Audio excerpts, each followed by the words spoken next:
Perencanaan adalah proses sistematis yang melibatkan identifikasi tujuan atau sasaran tertentu, penentuan strategi atau langkah-langkah yang akan diambil untuk mencapai tujuan, serta alokasi sumber daya yang diperlukan untuk melaksanakan strategi tersebut.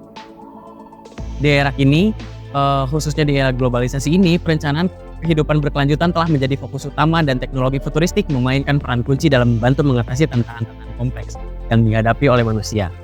Dengan bantuan teknologi, kita dapat mengembangkan strategi yang lebih efektif dalam mengelola sumber daya, merencanakan infrastruktur, dan membangun komunitas yang inklusif. Teknologi juga memfasilitasi kolaborasi antara pemangku kepentingan dalam perencanaan kebijakan yang lebih holistik dan berkelanjutan. Perkembangan platform digital memungkinkan berbagai pihak mulai dari pemerintah hingga masyarakat sipil dan sektor swasta untuk berbagi informasi, ide, dan sumber daya secara real time.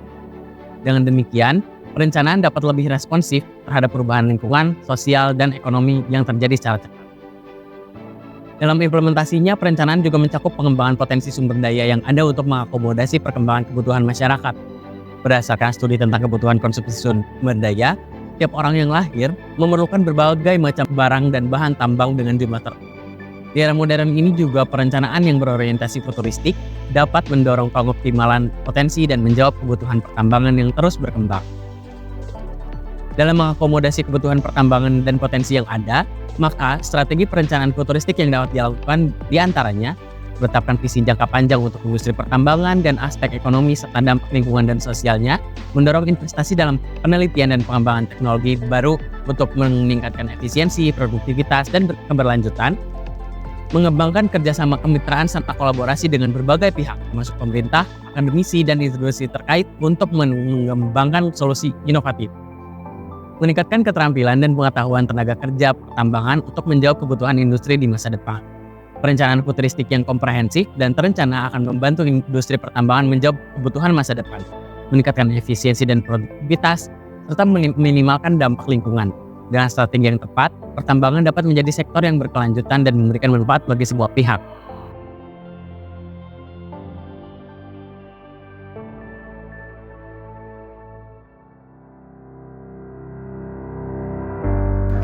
Selanjutnya, potensi tambang di Indonesia dan nikel. Indonesia dianugerahi kekayaan alam yang melimpah, termasuk mineral dan logam. Berdasarkan data dari Kementerian SDM, Indonesia memiliki cadangan nikel terbesar di dunia, yakni sekitar 23% dari total cadangan global. Cadangan nikel ini tersebar di berbagai daerah di Indonesia seperti Sulawesi, Maluku, dan Papua. Keberadaan nikel ini menjadi peluang besar bagi Indonesia untuk meningkatkan pendapatan negara melalui ekspor, menciptakan lapangan pekerjaan di sektor pertambangan dan pengolahan nikel, serta mendorong pengembangan industri hilir nikel seperti baterai kendaraan listrik. Namun, potensi besar ini juga diiringi dengan beberapa tantangan. Penambangan nikel ilegal yang marak dapat menghasilkan limbah, merusak lingkungan, dan merugikan masyarakat lokal. Oleh karena itu, diperlukan upaya untuk mengoptimalkan potensi nikel di Indonesia dengan cara yang berkelanjutan dan bertanggung jawab. Upaya ini dapat dilakukan dengan kerjasama antara pemerintah, industri, dan masyarakat. Pemerintah juga perlu memperkuat regulasi dan penegakan hukum untuk mencegah penambangan ilegal, menerapkan teknologi ramah lingkungan dalam penambangan dan pengolahan nikel, serta mengembangkan industri hilir nikel untuk meningkatkan nilai tambah. Di sisi lain, industri perlu berkomitmen untuk menjalankan praktik pertambangan yang bertanggung jawab dan berkelanjutan. Dengan kerjasama dan upaya bersama, potensi nikel di Indonesia dapat dioptimalkan untuk meningkatkan kesejahteraan masyarakat dan pembangunan bangsa. Selanjutnya yaitu potensi pengolahan nikel. Nikel sendiri merupakan bahan baku penting dalam pembuatan baterai lithium-ion yang digunakan pada kendaraan listrik. Perkembangan pesat teknologi baterai dan kendaraan listrik ini membuka peluang besar bagi Indonesia untuk meningkatkan nilai tambah dan nikel melalui pengolahan. Di tingkat global, pengolahan nikel mangan memiliki prospek yang cerah didorong oleh beberapa faktor. Yang pertama yaitu baterai kendaraan listrik. Permintaan baterai lithium-ion terutama untuk kendaraan listrik diperkirakan akan terus melonjak. Nikel dan mangan adalah bahan baku utama dalam pengelolaan baterai lithium-ion jenis NMC. Lalu selanjutnya nilai tambah nikel. Nilai tambah nikel ini merupakan menjadi produk baterai dan kendaraan listrik yang dapat meningkatkan nilai tambah secara signifikan. Hal ini dapat memberikan manfaat ekonomi bagi Indonesia. Lalu selanjutnya kebijakan pemerintah. Pemerintah sendiri telah mengeluarkan kebijakan untuk mendorong hilirisasi nikel berdasarkan Peraturan Menteri SDM Nomor 11 Tahun 2019 yang melarang ekspor biji nikel. Kebijakan ini bertujuan untuk meningkatkan nilai tambah dari nikel dan menciptakan lapangan pekerjaan di Indonesia. Meskipun demikian, ada beberapa tantangan yang perlu dihadapi dalam mengembangkan potensi pengolahan nikel di Indonesia, seperti ketersediaan infrastruktur, keterampilan tenaga kerja, keseimbangan antara ekonomi dan lingkungan, dan hal lainnya. Potensi pengolahan nikel di Indonesia yang sangat besar ini didorong oleh permintaan nikel untuk baterai kendaraan listrik yang terus meningkat.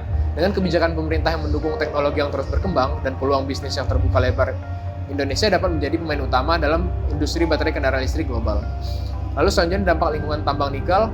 Ada beberapa dampak dari lingkungan tambang nikel itu sendiri, yaitu yang pertama dapat menyebabkan pencemaran air dan tanah, lalu selanjutnya itu kerusakan hutan dan habitat, di mana pembukaan lahan itu dapat menyebabkan deforestasi dan kerusakan habitat yang mengakibatkan hilangnya keanekaragaman hayati. Lalu pencemaran udara sendiri seperti yang dapat menimbulkan polusi debu, gas, dan partikel berbahaya yang dilepaskan selama proses penambangan dan pengolahan. Lalu selanjutnya perubahan lanskap, di mana tambang itu sendiri dapat mengubah secara drastis pembentukan lubang tambang, gundukan limbah, dan perubahan topografi lainnya. Lalu asap dan polusi udara, dan serta dampak-dampak lainnya yang berlangsung terhadap lingkungan. Dengan mempertimbangkan dampak-dampak tersebut, perencanaan dan pelaksanaan kegiatan pertambangan harus memperhatikan prinsip-prinsip berkelanjutan, pengelolaan lingkungan yang bertanggung jawab, serta keterlibatan aktif masyarakat lokal dalam pengambilan keputusan dan pemantauan terhadap operasi tambang nikel. Oleh karena itu, untuk menghadapi berbagai kemungkinan yang dapat ditimbulkan dari kegiatan pertambangan ini, diperlukan perencanaan yang holistik dengan peninjauan dari berbagai aspek.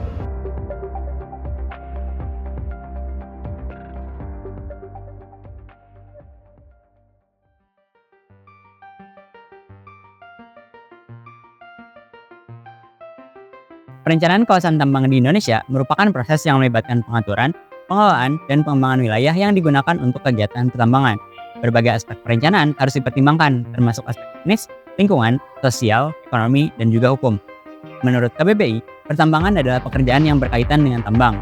Sementara menurut Undang-Undang Nomor 4 Tahun 2009, pertambangan adalah sebagian atau seluruh tahapan kegiatan dalam rangka penelitian, pengelolaan, dan pengusahaan mineral atau batu bara yang terdiri dari penyelidikan umum, eksplorasi, studi kelayakan, konstruksi, penambangan, pengolahan dan pemurnian, pengangkutan dan penjualan, serta kegiatan pasca tambang. Nah, berdasarkan definisi tersebut, beberapa tahapan dalam perencanaan kegiatan pertambangan yaitu pertama, identifikasi sumber daya, kedua, penetapan lokasi dan zonasi, tiga, evaluasi dampak lingkungan seperti AMDAL, keempat, pengaturan teknis dan teknologi, kelima, pemberdayaan masyarakat lokal termasuk pembinaan penduduk, peningkatan ekonomi lokal, dan pengembangan masyarakat lokal. Pemberdayaan masyarakat lokal juga penting untuk memastikan partisipasi masyarakat dalam manajemen dan pemantauan lingkungan sekitar tambang. Dan yang keenam yaitu perencanaan pasca tambang yang bertujuan untuk mengelola kawasan tambang yang telah ditinggalkan.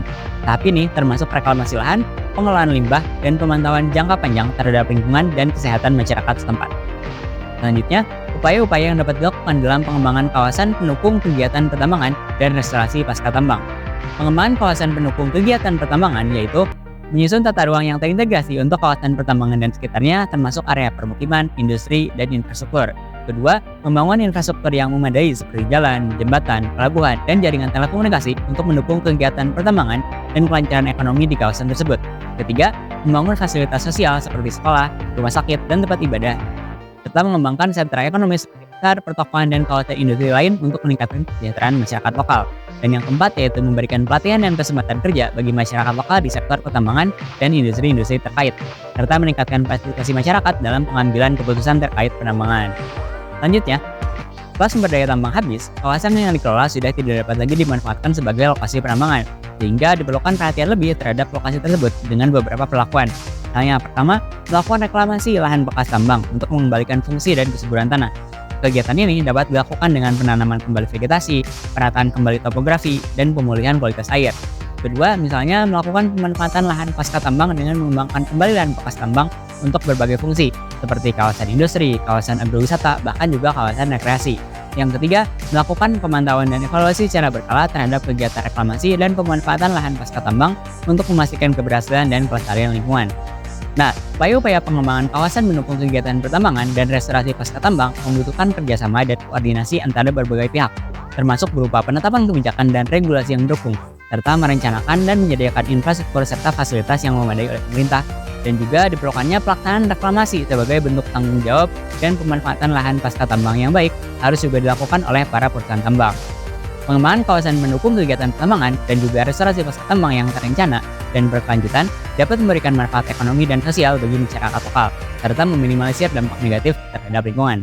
Kerjasama dan koordinasi antara semua pihak terkait sangat penting untuk mencapai tujuan ini. Kesimpulannya, pertambangan merupakan kegiatan yang memberikan banyak manfaat bagi masyarakat dan memang diperlukan dalam pemenuhan kebutuhan manusia. Namun, dalam prosesnya, pertambangan menimbulkan dampak yang kurang baik bagi lingkungan dan kehidupan sehingga diperlukan perencanaan yang komprehensif sebagai upaya mengoptimalkan manfaat yang diperoleh dengan tetap meminimalisasi dampak negatif yang dihasilkan. Sekian, terima kasih.